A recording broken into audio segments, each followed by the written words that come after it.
আসসালামু আলাইকুম প্রিয় শিক্ষার্থী, আশা করি আল্লাহর মতো সবাই ভালো আছো। আমরা আজকে আইসিটি বইয়ের চতুর্থ অধ্যায় ওয়েব ডিজাইন পরিচিতি এবং এইচটিএমএল এই বিষয় নিয়ে আলোচনা করব। আমরা এই অধ্যায়ে শিখবটা কি আমরা এখান থেকে শিখব এইচটিএমএল ভাষা সম্পর্কে এবং এইচটিএমএল ভাষা ব্যবহার করে কিভাবে ওয়েব পেজ ডিজাইন করা হয় সে বিষয় সম্পর্কে আলোচনা করব। তার আগে আমাদের একটু জেনে নেওয়া দরকার ওয়েব পেজে বা ওয়েবসাইটে কি ডিজাইন করতে হবে, কেমন করে ডিজাইন করতে হবে, বা ওয়েব পেজটাই বা কি বা ওয়েবসাইটটাই বা কি সেই বিষয় সম্পর্কে আমাদের আগে একটু জেনে নিতে হবে। তারপর আমরা স্টেপ বাই স্টেপ এইচটিএমএল ভাষা সম্পর্কে আলোচনা শুরু করব। তাহলে চলো আমরা প্রথমে আগে ওয়েব পেজ জিনিসটা কি বা ওয়েব পেজে কি ডিজাইন করতে হবে সেই সব বিষয় সম্পর্কে একটু আলোচনা করি। আমরা জানি যে যে কোনো একটা ওয়েব পেজ দেখতে হলে বা ওয়েবসাইট ভিজিট করতে হলে আমাদের একটা সফটওয়্যারের প্রয়োজন পড়ে। সেই সফটওয়্যারটার নাম হচ্ছে ব্রাউজার। ব্রাউজার বলা হচ্ছে, সেই সফটওয়্যারগুলোকে বলা হচ্ছে ব্রাউজার। ব্রাউজার বিভিন্ন রকম হতে পারে, অর্থাৎ এই সফটওয়্যারটা বিভিন্ন রকম হতে পারে, যেমন গুগল ক্রোম ব্রাউজার, এই যে মজিলা ফায়ারফক্স ব্রাউজার, এছাড়াও অপেরা আছে, অপেরা মিনি আছে, এরকম বেশ কিছু ব্রাউজার আছে। যে কোনো একটা ব্রাউজার হলেই হবে। তাহলে আমরা প্রথমে যে কোনো একটা ব্রাউজার ওপেন করে, আমি গুগল ক্রোম ব্রাউজারটাই ওপেন করব ফার্স্টে। আমি এই ব্রাউজারটা একটু ওপেন করে নিই।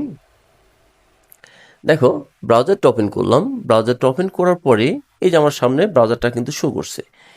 এইখানে ওয়েবসাইট লেখার এইখানে ওয়েব অ্যাড্রেস লেখার একটা অপশন থাকে। এই যে একটা ঘর, এই ঘরটার মধ্যে মূলত ওয়েব অ্যাড্রেস লিখে সার্চ দিলেই আমরা ওয়েব পেজগুলো বা ওয়েবসাইটগুলো দেখতে পারি।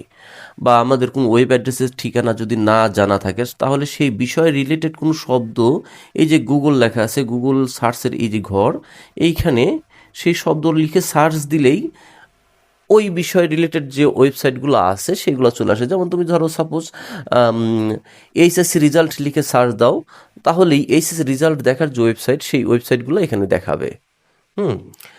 আমরা ওই ওয়েবসাইটগুলো দেখবো না, আমাদের পরিচিত একটা ওয়েবসাইট দেখি, দারাজের ওয়েবসাইটটা তো মোটামুটি সবাই জানো, ওখান থেকে কেনাকাটা করা হয়। তো দারাজের ওয়েব অ্যাড্রেসটা এখানে লিখলাম, হয়তো লেখাটা স্পষ্ট বোঝা যাচ্ছে না, daraz.com.bd।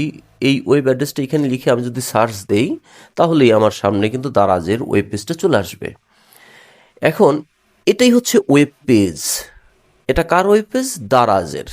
দারাজ কি করে? ওরা অনলাইনে মার্কেটিং করে, এবং এই মার্কেটিং করার জন্য মূলত এই ওয়েব পেজটা তারা তৈরি করেছে, ডিজাইন করেছে।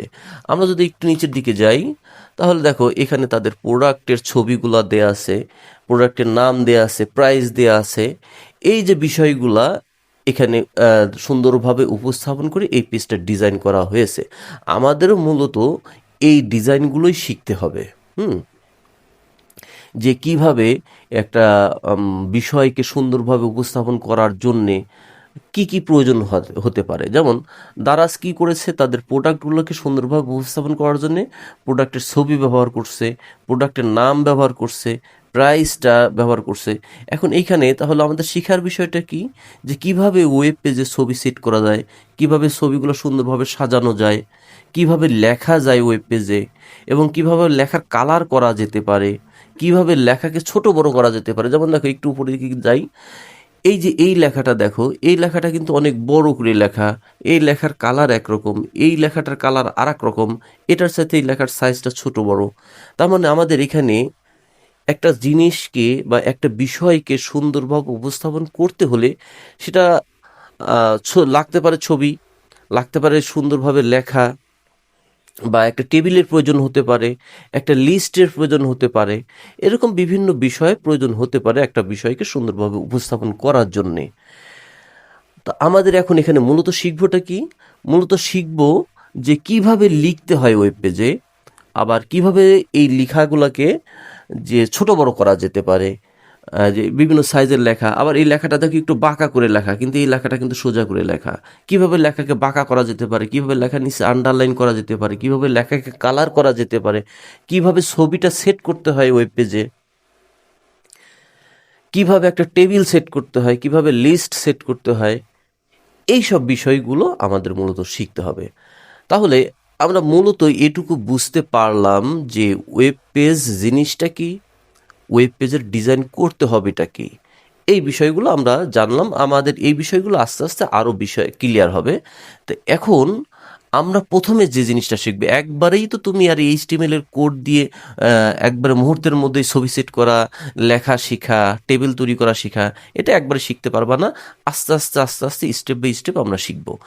তাহলে আমরা প্রথম যে জিনিসটা শিখবো সেটা হচ্ছে কিভাবে ওয়েব পেজে লেখা যায়। আগে লেখাটা শিখি, তারপরে ছবি সেট করা শিখবো, তারপর টেবিল তৈরি করা শিখবো, তারপরে লিস্ট তৈরি করা শিখবো, এগুলো স্টেপ বাই স্টেপ শিখবো। তাহলে আমরা প্রথমে কি করব, ওয়েব পেজে কীভাবে লেখা যায়, লেখাকে কত রকম স্টাইলে লেখা যায়, সেই বিষয়টা আমরা শিখব। তো চলো আমরা একটু প্র্যাকটিসটা শুরু করি। দেখো, এই যে আমি এখানে কিছু আগে থেকেই লিখে রেখেছি, এই যে একটা ফরম্যাট লিখে রেখেছি, এটাই মূলত এইচটিএমএল। এইচটিএমএল কিন্তু একটা ভাষা, অর্থাৎ আমরা এই ছবি সেট করা বা লেখা হাতে কলমে এরকম লিখে দিলাম আর ওয়েব পেজে চলে আসলো, বিষয়টা এরকম না। আমাদের ওয়েব পেজে কোনো কিছু দেখাইতে হলে, ছবি সেট করে দেখাইতে হলে তার জন্য কোড লিখতে হয়। এইচটিএমএল ভাষায় কিছু নির্দেশনা লিখতে হয়। সেই নির্দেশনাটা দিলে সেই নির্দেশনা মোতাবেক আমাদের কম্পিউটার ব্রাউজারে সেই তথ্যগুলো উপস্থাপন করে। বুঝতে পারছো কথা? তার মানে আমাদের এইচটিএমএল হচ্ছে একটা ভাষা, হাইপার টেক্সট মার্কআপ ল্যাঙ্গুয়েজ। অর্থাৎ এই যে এইচটিএমএল মিনিং হচ্ছে হাইপার টেক্সট মার্কআপ ল্যাঙ্গুয়েজ। তাহলে এইচটিএমএল যে একটা ভাষা, সে বিষয় সম্পর্কে বুঝতে পারলাম। এখন এটা লিখতে হয় কোথায়, কিভাবে লিখতে হয়, লেখার নিয়মটা কি, সেই বিষয় সম্পর্কে একটু আলোচনা করে নেই। কারণ এই বেসিক আলোচনাটা সবারই জানা দরকার। এইখানে অনেকেই ভুল করে ফেলে। যারা তোমরা নতুন আছো তাদেরকে অবশ্যই এটা জানা জরুরি। দেখো, এই যে আমি এখানে কিছু কথা লিখে রেখেছি। এই যে angle bracket, less than greater than, এটাকে আমরা এইচটিএমএল এর ভাষায় অ্যাঙ্গেল ব্র্যাকেট বলবো। লেস দেন গ্রেটার দেন বলতে যাব না, অ্যাঙ্গেল ব্র্যাকেট। অ্যাঙ্গেল ব্র্যাকেটের এটা ওপেন, এটা ক্লোজ। হ্যাঁ, এই অ্যাঙ্গেল ব্র্যাকেটের মধ্যে যা লিখবো, ওই অ্যাঙ্গেল ব্র্যাকেট সহ ওই শব্দটাকে বলা হচ্ছে ট্যাগ। কথাটা একটু মনোযোগ সহকারে শোনো, এই জায়গাটা বোঝাটা খুব জরুরি। কারণ আমরা অলরেডি এইচটিএমএল ভাষাটা কিন্তু শেখা শুরু করে দিয়েছি। আমরা কি ডিজাইন করব সেটা তো জানলাম, আমরা কিন্তু এখন এইচটিএমএল ভাষা নিয়ে কাজ করছি, এইচটিএমএল ভাষা শিখছি। সুতরাং এইখানকার প্রত্যেকটা কথাই গুরুত্বপূর্ণ তোমার জন্যে। আমি কি বললাম, এই যে লেস দেন গ্রেটার দেন অর্থাৎ অ্যাঙ্গেল ব্র্যাকেট, এর মধ্যে যে শব্দটা লিখব, এই অ্যাঙ্গেল ব্র্যাকেট সহ ওই শব্দটাকে বলা হচ্ছে ট্যাগ, টিএজি, ট্যাগ। এই যে ট্যাগ, হ্যাঁ, প্রত্যেকটা ট্যাগ জোড়ায় জোড়ায় থাকবে, দুই একটা ব্যতিক্রম ছাড়া। যেমন এই এইচটিএমএল এর এটা হচ্ছে ওপেন, আর এর জোড়া হচ্ছে এটা, এটাকে বলা হয় ক্লোজিং। আবার দেখো, এই যে বডি ট্যাগ, বডির ওপেন ক্লোজ এই এক জোড়া, হেডের ওপেন ক্লোজ এই একটা জোড়া, টাইটেলের ওপেন আর ক্লোজ এই আর একটা জোড়া। তার মানে প্রত্যেকটা ট্যাগ জোড়ায় জোড়ায় থাকে, তার মধ্যে থাকে একটা ওপেনিং আর একটা থাকে ক্লোজিং। ওপেনিং আর ক্লোজিং এর মধ্যে সামান্য একটু পার্থক্য থাকে। যেমন দেখো, এই যে এইচটিএমএল এর এই ট্যাগটা, এর মধ্যে শুধু এইচটিএমএল লেখা আছে, কিন্তু এইখানে ক্লোজিং এসে দেখো একটা বাড়তি যে ডান দিকে হেলানো একটা দাগ দেয়া আছে ক্লোজিংটাতে। বডির ওপেন, এই যে ক্লোজিংয়ে একটা বাড়তি দাগ দেওয়া আছে, এটাকে বলা হয় ফ্রন্ট স্ল্যাশ। ফ্রন্ট স্ল্যাশ অর্থাৎ সামনের দিকে ঝোঁকানো স্ল্যাশ দাগ। কি বললাম, ফ্রন্ট স্ল্যাশ, সম্মুখ ঝোঁকানো যে দাগটা, ওটাকে বলছি ফ্রন্ট স্ল্যাশ। তাহলে ক্লোজিং এটা থাকবে, এটা কিন্তু কখনোই ওপেনিংয়ে থাকবে না। তাহলে এখান থেকে একটা জিনিস জানলাম যে অ্যাঙ্গেল ব্র্যাকেটের মধ্যে যে শব্দগুলো থাকবে সেটাকে বলবো আমি ট্যাগ। ট্যাগ জোড়ায় জোড়ায় থাকবে, একটা ওপেনিং আর একটা ক্লোজিং। এখন এইখানে আমি একদম গুছাই লিখে রাখছি। দেখো, এই এইচটিএমএল এর ওপেন আর ক্লোজের মাঝখানে দুইটা পার্ট আছে, একটা হচ্ছে হেড সেকশন আর একটা হচ্ছে বডি সেকশন। তোমাকে এইভাবেই লিখতে হবে, এই ফরম্যাটেই লেখো। যদিও হেড সেকশনে আরও কিছু লেখা থাকে যেটা তোমাদের জন্য এখন ইম্পর্টেন্ট না, জরুরি না। হেড সেকশনের মধ্যে দেখো টাইটেল লিখে রাখছি, টাইটেলের ওপেন আর ক্লোজ, এর মধ্যে হোম পেজ কথাটা লিখছি। এখানে তুমি home page, index page, notice page, result page, এরকম যা খুশি তাই তুমি লিখতে পারো। এখানে যা লিখবা আমরা যে পেজটা ডিজাইন করতে যাচ্ছি সেই পেজটার নাম হবে এইটা, অর্থাৎ টাইটেল ট্যাগের মধ্যে যা লিখবা সেটাই হবে ওই পেজটার নাম। ঠিক আছে, আর এটা কোথায় লিখতে হবে? এটা অবশ্যই হেড ট্যাগের ওপেন আর ক্লোজের মাঝখানেই লিখতে হবে। এটা এই হেডের বাইরে কখনোই লেখা যাবে না। আর এই হেড সেকশনটা অলওয়েজ বডি সেকশনের উপরে থাকবে। ঠিক আছে, আর এই বডি সেকশনটার মাঝখানে এখন তুমি যা লিখবে সেটাই ওয়েব পেজে দেখাবে। আমি আবার বলছি, HTML এর মধ্যে দুইটা part, head section, body section. Body সেকশনের উপরে হেড সেকশনটা থাকবে, আর বডি সেকশনের মধ্যে তুমি যা লিখবে সেটা ওয়েব পেজে দেখাবে। আর এই যে লেখাগুলো লিখলাম এটা ওয়েব পেজে কোথাও দেখাবে না। আর এটা কোথায় লিখবো, এই যে এই কোডগুলো কোথায় লিখবো, কীভাবে প্র্যাকটিস করা যেতে পারে, এটা নিয়ে আমি প্র্যাকটিক্যাল দেখাবো। তুমি আপাতত এই বেসিকটা মুখস্থ করে ফেলো। এই অংশটা শুরুতে অলওয়েজ থাকবে বডি পর্যন্ত, আর লাস্টে এই body close, HTML close always থাকবে। অর্থাৎ এই যে নামাজ পড়তে গেলে প্রত্যেক রাকাতে শুরুতে যেমন শুরুতেই সূরা ফাতিহা পড়ো আর লাস্টে দরুদ শরীফ পড়ো নামাজ শেষ করার সময়, ঠিক এখানে ঘটনা তাই। একদম শুরুতে এটুক থাকবেই আর লাস্টে এটুক থাকবেই। আমি এই ক্লাসটা কিন্তু একটু স্লোলি নিচ্ছি, আমি এই ক্লাসটা কিন্তু একটু ধীর গতিতে নিচ্ছি কারণ এখানে একটা বোঝার একটা বিশাল একটা ব্যাপার আছে। ঠান্ডা মাথায় না বুঝতে পারলে পরবর্তীতে পর্যায়ক্রমে খালি তুমি গোলাতেই থাকবে। ওকে, তাহলে এই অংশটুক আমি বুঝলাম যে এইটুকু আমার শুরুতে লিখতে হবে, এইটুকু শেষে লিখতে হবে। এখন আমি ধরো আমার ওয়েব পেজে এই বডি সেকশনের মধ্যে আমি বাংলাদেশ কথাটা লিখলাম। আমি কি বলেছিলাম যে বডি সেকশনের মধ্যে যা লিখবো সেটাই ওয়েব পেজে দেখাবে। আমি এখন বডি সেকশনের মধ্যে বাংলাদেশ কথাটা লিখলাম। বাংলাদেশ কথাটা লিখলে এই যে চতুর্ভুজ যেটা নিয়ে আসলাম, এটা মনে করো এটা আমার ওয়েব পেজ। সাপোজ আমি আপাতত মনে করছি এটাই আমার ওয়েব পেজ। এখন এই লেখাটা তাহলে এই ওয়েব পেজে দেখানোর কথা, এই যে দেখাচ্ছে। ঠিক আছে, অর্থাৎ এই যে বডি সেকশনের মধ্যে আমি যা লিখবো সেটাই আমার ওয়েব পেজে দেখাবে। কথা কি বুঝতে পারছো? কথা ক্লিয়ার? বডি সেকশনের মধ্যে যা লিখবা সেটাই ওয়েব পেজে দেখাবে। আর আমি বলছি যে এটাই আমার ওয়েব পেজ, আপাতত তোমাদের বোঝানোর সুবিধার্থে বলছি এটাই আমার ওয়েব পেজ। আমি এই পেজটাকে ডিজাইন করছি এখন। ওয়েব পেজের লেখাটা নিয়ে আসছি। আমি যদি বাংলাদেশ আবার লিখি তাহলে এখানে আবার বাংলাদেশ লেখাটা চলে আসবে। আমি যদি আরও লিখি তাহলেও সেটা ওয়েব পেজে চলে আসবে। অর্থাৎ বডি সেকশনের মধ্যে তুমি যা লিখবা সেটাই ওয়েব পেজে দেখাবে। ঠিক আছে, কিন্তু এখন লেখাটাকে, এই যে লেখাটা লিখলাম, লেখাটা আমার ইচ্ছা মতো যাচ্ছে না। আমি লেখাটাকে আমার ইচ্ছা মতো কন্ট্রোল করতে চাচ্ছি।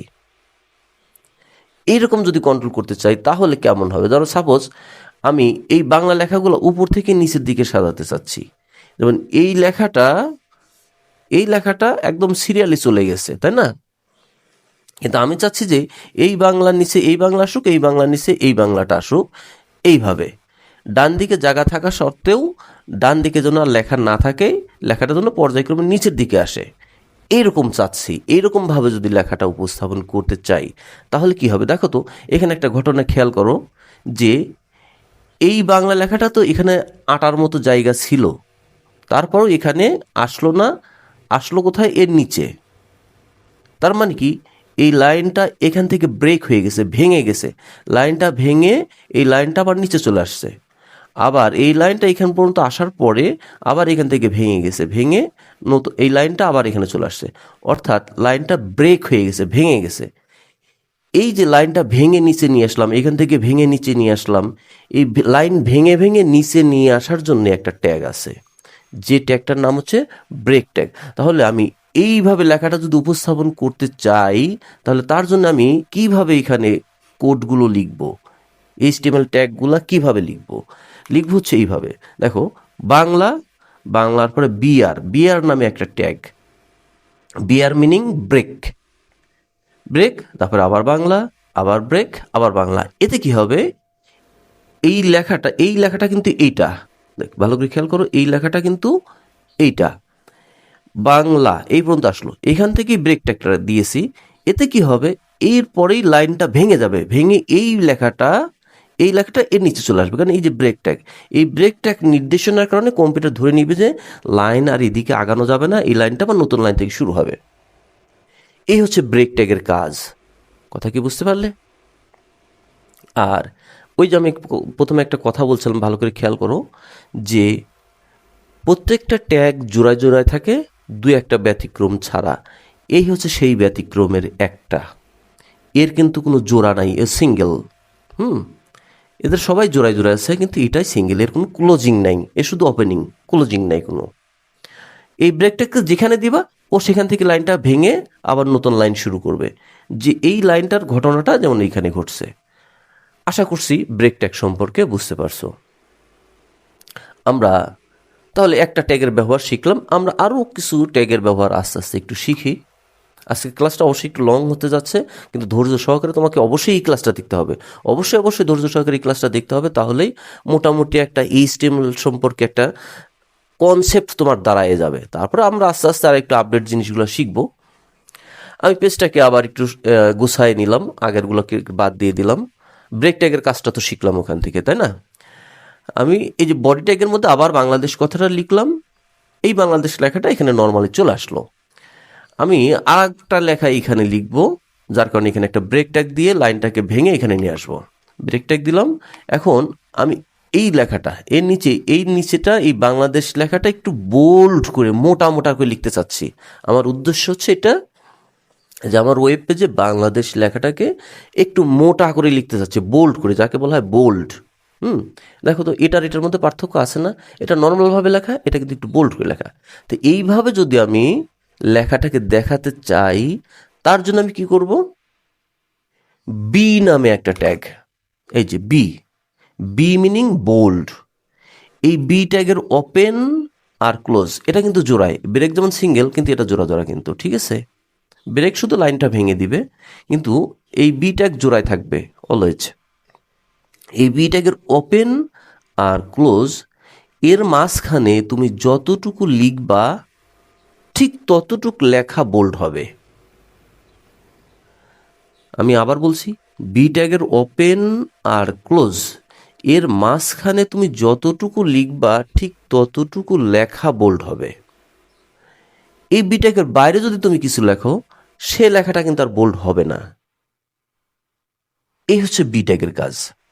বি মিনিং বোল্ড, মনে রাখো। কিন্তু এইখানে আমাদের HTML এখানে তেমন কোনো গাণিতিক কাজই নাই, তেমন বলতে কোনো গাণিতিক কাজ নাই। মোট কথা সবই ট্যাগের ব্যবহার। তোমাকে শুধু কোন ট্যাগ কোন কাজ করে সেটা মুখস্থ রাখতে হবে। যেমন ব্রেক ট্যাগটা লাইন ভেঙে দেয়, বি ট্যাগটা লেখাটাকে বোল্ড করে। ক্লিয়ার? এবার আর একটা লেখা দেখি, যে বাংলাদেশ লেখাটাকে একটু বাঁকা করে লিখছি, এটাকে বলা হয় ইটালিক স্টাইল। লেখাকে বাঁকা করে লেখাকে বলা হয় ইটালিক স্টাইল। এরকম ইটালিক স্টাইলে যদি লেখাটা লিখতে চাও, আবার একটু খেয়াল করো, এইখানে কিন্তু একটা ব্রেক ট্যাগ দেওয়াটা জরুরি অবশ্যই, কারণ এই লেখাটার এই লাইনটা এখান থেকে ভেঙে আবার নতুন লাইন শুরু হয়েছে, তার কারণে আমরা এখানে একটা ব্রেক ট্যাগ ইউজ করলাম। এখন এই যে লেখাটা বাঁকা হলো, এই বাঁকার জন্য কোন ট্যাগ? এই বাঁকা করার লেখার কারণে, এই বাঁকা করে লেখার জন্য আমাকে আই নামে একটা ট্যাগ ব্যবহার করতে হবে। I meaning italic. কি বলছি? I meaning italic. আই ট্যাগের ওপেন আর ক্লোজ এর মাঝখানে তুমি যতটুকু লিখবা ঠিক ততটুকু লেখা বাঁকা হয়ে দেখাবে। তাহলে বিটা কি করলো? বোল্ড করে দেখালো। আই ট্যাগটা কি করলো? লেখাটাকে বাঁকা করে দেখালো। এবার আমি চাচ্ছি কোনো একটা লেখার নিচে আন্ডারলাইন আসুক। এই যে আন্ডারলাইনের জন্য যে ট্যাগটা হবে সেটা হচ্ছে U tag. U meaning underline, অর্থাৎ ইউ ট্যাগের ওপেন আর ক্লোজের মাঝখানে তুমি যতটুকু লিখবা ঠিক ততটুকু লেখা নিচ দিয়ে আন্ডারলাইন চলে যাবে। তারপর একটা ব্রেক ট্যাগ দাও, কারণ এখানে লাইন ভেঙে আমি আর একটা লেখা লিখবো। এবার আমি চাচ্ছি যে লেখাটা বোল্ডও হোক, আন্ডারলাইনও হোক। আমরা বোল্ড করা শিখলাম, ইটালিক শিখলাম, আন্ডারলাইন করা শিখলাম। এখন আমি চাচ্ছি একটা লেখা বোল্ডও হোক আবার আন্ডারলাইনও হোক। এরকম যদি চাও, তার মানে কি, এখানে বি ট্যাগ আর ইউ ট্যাগ দুইটা ট্যাগ ইউজ করতে হবে। কিভাবে? এই যে এইভাবে ইউ ট্যাগ ওপেন করলাম, বি ট্যাগ ওপেন করলাম, Bangladesh, B tag close, U tag close. এখানে একটু খেয়াল করতে হবে, ফার্স্ট কাম লাস্ট আউট, অর্থাৎ যে প্রথমে শুরু হবে সে লাস্টে ক্লোজ হবে। তারপর এদিক থেকে দ্বিতীয় পজিশনে যে শুরু হবে, এই দিক থেকে দ্বিতীয় পজিশনে সে ক্লোজ হবে। সাপোজ এটাকে যদি আমরা ইটালিকও যদি করতে চাইতে, যে বোল্ড হোক, ইটালিক হোক, আন্ডারলাইন হোক, তাহলে এখানে আই ট্যাগ ইউজ করতে। আই ট্যাগ এদিক সেদিক যেখানে যেটা শুরু করো ওতে কোনো ফ্যাক্ট না, যে ইউ যে প্রথমে শুরু করতে হবে এমনটা না। বি ট্যাগটাও তুমি প্রথমে শুরু করতে পারো, ইউ ট্যাগটা পরে শুরু করতে পারো, এটা কোনো ফ্যাক্ট না। কিন্তু ফ্যাক্ট হচ্ছে তুমি যেটা আগে শুরু করবা সেটা লাস্টে ক্লোজ করবা। যদি আই ট্যাগটা এখানে ইউজ করে এখানে যদি ওপেন করতে, তাহলে কিন্তু আই ট্যাগটা এখানে ক্লোজ করতে হতো। তাহলে লেখাটা কেমন দেখাতো? বোল্ড হতো, আন্ডারলাইন হতো, ইটালিক হতো। ক্লিয়ার? ওকে, তারপরে আমরা আরেকটু দেখি যে একটা লেখা স্বাভাবিক লেখার চাইতে একটু বড় করে দেখাচ্ছে। যেমন এই লেখাটা স্বাভাবিক মাপে লেখা, নর্মাল সাইজে। হ্যাঁ, এই যে আমি বডি ট্যাগের মধ্যে বাংলাদেশ লেখাটা লিখে রাখছি, এই লেখাটাই তো এখানে দেখাচ্ছে, এটা তাই না? নর্মাল হবে। এটা কতটুকু সাইজ হবে এরকম কোনো নির্দেশনা দেই নাই, ও একটা নর্মাল মাপে এখানে বসে গেছে। কিন্তু এই নর্মাল মাপের চাইতে আমি লেখাটাকে আরেকটু বড় করে দেখাতে চাচ্ছি। এর জন্য কি করতে হবে?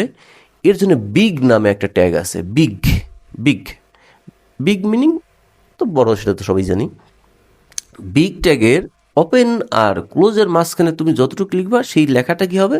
স্বাভাবিক লেখার সাথে একটু বড় হবে। খুব যে বেশি বড় তা না, খুব বেশি বড় বা খুব বেশি ছোট বা ইচ্ছা মতো বড়, এর জন্য আলাদা ট্যাগ আছে, ওটা আমরা দেখব। কিন্তু স্বাভাবিকভাবে একটা লেখা যাচ্ছে, তার মধ্যে একজন একটু বড়, অর্থাৎ ভেড়ার দলে বাছুর মাতবার, এই টাইপের। ভেড়ার দলে বাছুর মাতবার এই টাইপের যদি লেখা হয়, মানে সেই ক্ষেত্রে বিগ ট্যাগ ইউজ করলে লেখাটা স্বাভাবিক মাপের সাথে একটু বড় হবে। ওকে, তারপরে ব্রেক ট্যাগ ইউজ করলাম, এর নিচে আমি আবার লিখব কিভাবে? এই যে স্বাভাবিক মাপের সাথে একটু ছোট, এটা স্বাভাবিক মাপের, এই লেখাটা স্বাভাবিক মাপের চাইতে একটু বড় ছিল, এই লেখাটা কিন্তু স্বাভাবিক মাপের চাইতে একটু ছোট। এইরকম সামান্য ছোট অথবা সামান্য বড়োর জন্য বিগ ট্যাগ, আর সামান্য ছোটোর জন্য স্মল নামে ট্যাগ।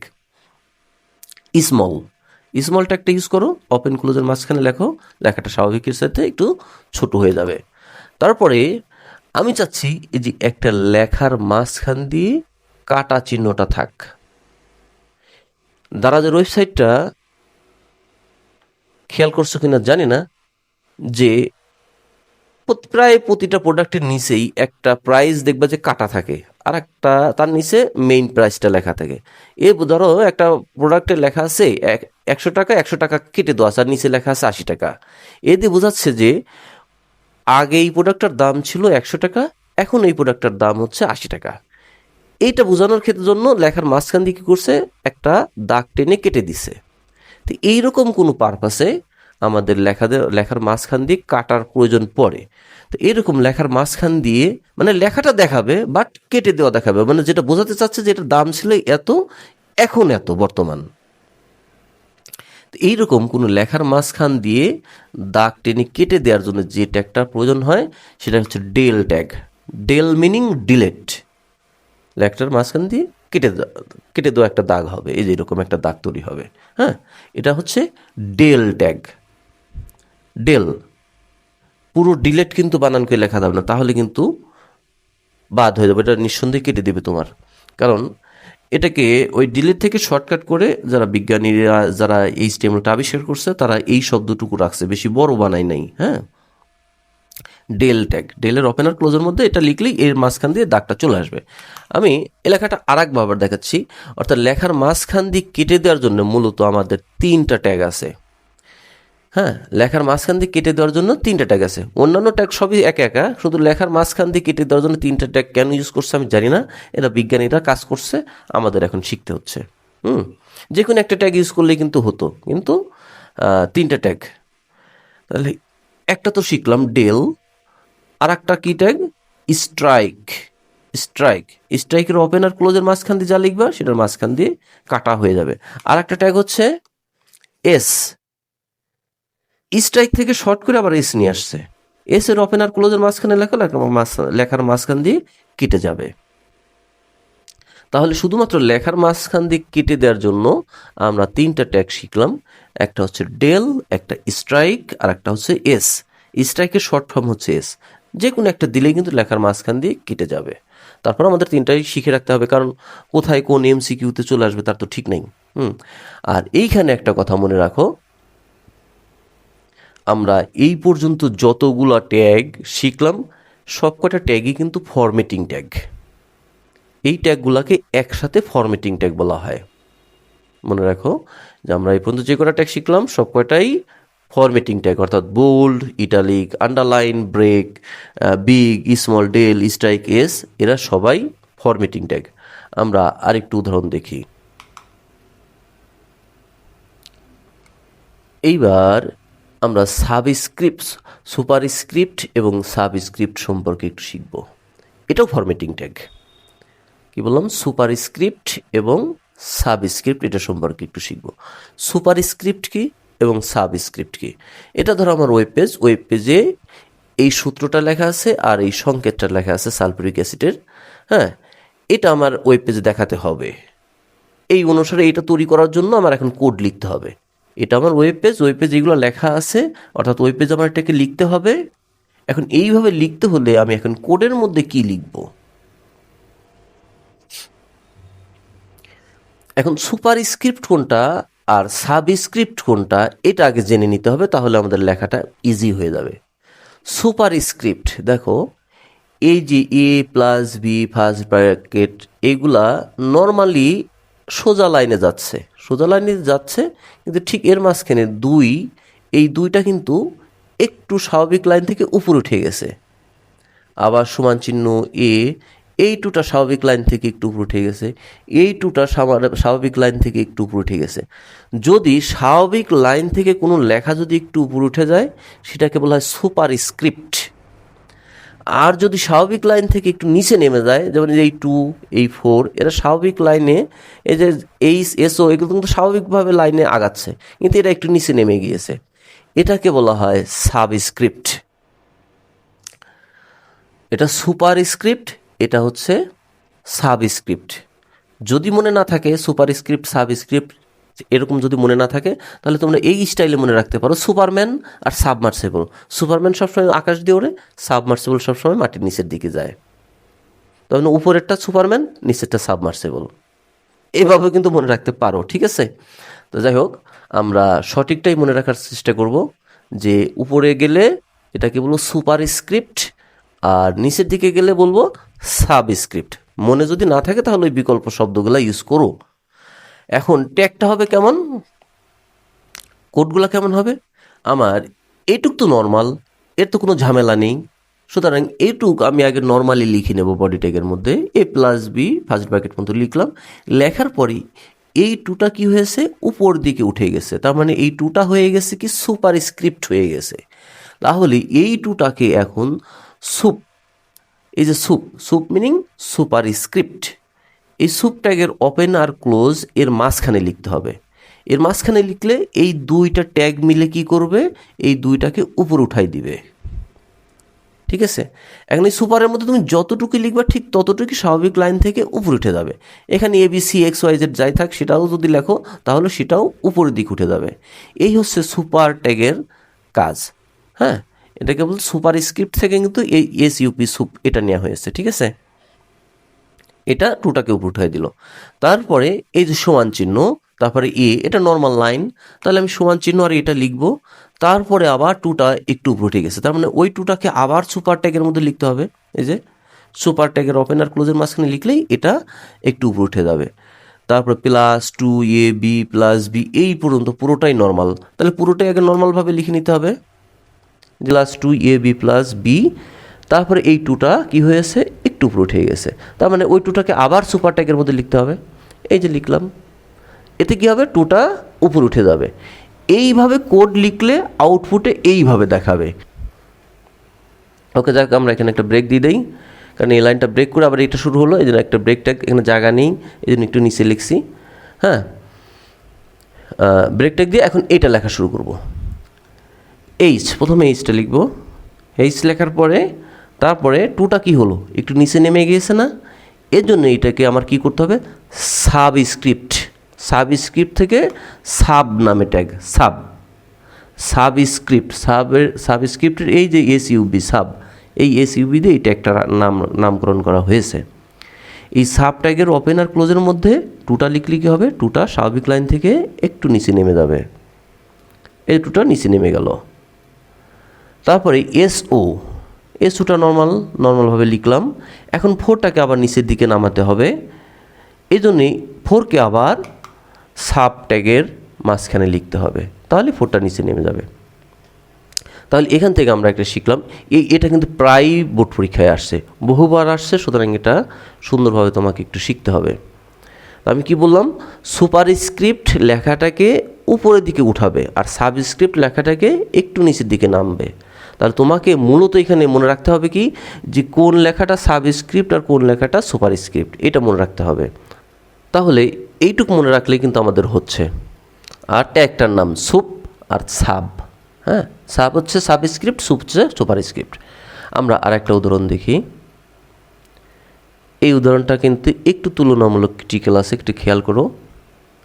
এটা সবই সুপারস্ক্রিপ্টের কোড। দেখো, এর পাওয়ার বি, বির পাওয়ার সি, এর সুপারস্ক্রিপ্ট বি, বির সুপারস্ক্রিপ্ট সি, বা এটাকে আমরা সচরাচর পাওয়ার বলে থাকি, যে এর পাওয়ার হিসেবে আছে বি, বির পাওয়ার হিসেবে আছে সি। এটাকে এখন কিভাবে লেখা যেতে পারে? এটা কিন্তু লাইনের শুরু, এগুলা শুরু না, লাইনের শুরু কিন্তু এখান থেকে। আর এটার পাওয়ার হওয়ার কারণে এটা উপরের দিকে চলে গেছে, মনে হচ্ছে যে এই সিটাই মনে হয় লাইনের শুরু, না, লাইনের শুরুটা কিন্তু এর পাওয়ার হয়েছে বি, বির পাওয়ার হয়েছে সি। তাহলে আমাদের প্রথমে এ কথাটা লিখে নিতে হবে। আমি এ কথাটা লিখলাম। এখন এর পাওয়ারটা দিতে হবে বি, তার মানে সুপার ট্যাগ ওপেন বি, আবার সুপার ওপেন, সুপার কিন্তু ক্লোজ হবে না। কেন ক্লোজ হলো না? এবার একটু ডিটেলস একটু ঠান্ডা মাথায় বুঝি, তাহলে বিষয়টি ক্লিয়ার হবে। দেখো তো, এই বির পাওয়ার সি না, এইখানে কেন সুপার ক্লোজ করলাম না সেটাই কিন্তু বোঝানোর চেষ্টা করছি। এদিকে পরপর কেন দুইটা ক্লোজ করলাম একটু খেয়াল করো, এই লাইনটা একটু খেয়াল করো। এই যে সুপারের ওপেন আর ক্লোজের মধ্যে সি লেখা আছে, এতে কি হবে, এই সিটা এই বির পাওয়ার হয়ে যাবে এই সুপারের ওপেন আর ক্লোজের কারণে। এই ওপেন আর এই ক্লোজ, এটার কারণে এই সিটা কি হবে, বি এর পাওয়ার হয়ে যাবে। আবার এই বি সহ, এই বি সহ, এই সি সহ, এই ট্যাগ সহ, এই পুরোটা এই সুপারের ওপেন আর এই ক্লোজের কারণে এই পুরোটা হয়ে যাবে এর পাওয়ার। এই যে সুপারের ওপেন আর ক্লোজ, এই দুইটা কি করবে, এই দুইজনকে এইখানে যতটুকু আছে পুরোটাকেই এর পাওয়ার বানাই দেবে। অর্থাৎ ছেলে মায়ের কাঁধে, মা বাবার কাঁধে, বুঝতে পারলে, যে ছেলে মায়ের কাঁধে, মা বাবার কাঁধে উঠছে, তার মানে বাবা আলটিমেটলি দুজনকে কাঁধে করলো। বিষয়টা এমন। আবার বলতেছি, ভালো করে খেয়াল করো, যে এই সুপারের ওপেন আর ক্লোজ কী করলো, সিকে বির পাওয়ার তৈরি করলো, আবার এই পুরোটাকে কি করলো, এই সুপার ওপেন আর ক্লোজ পুরোটাকে এর পাওয়ার বানাই দিল। আর এই কারণেই এখানে সুপার ওপেন, এখানে সুপার ওপেন, তারপর এটা ক্লোজ, এটা ক্লোজ। বুঝতে পারছো কেন আমি এখানে ক্লোজটা করি নাই? এইভাবে আমাদের সুপার স্ক্রিপ্টটা কাজ করবে। ওকে, আমরা আর দুইটা ট্যাগ শিখেই আমরা এই ক্লাসটা শেষ করব। চলো আমরা আর একটা ট্যাগ সম্পর্কে একটু জানি।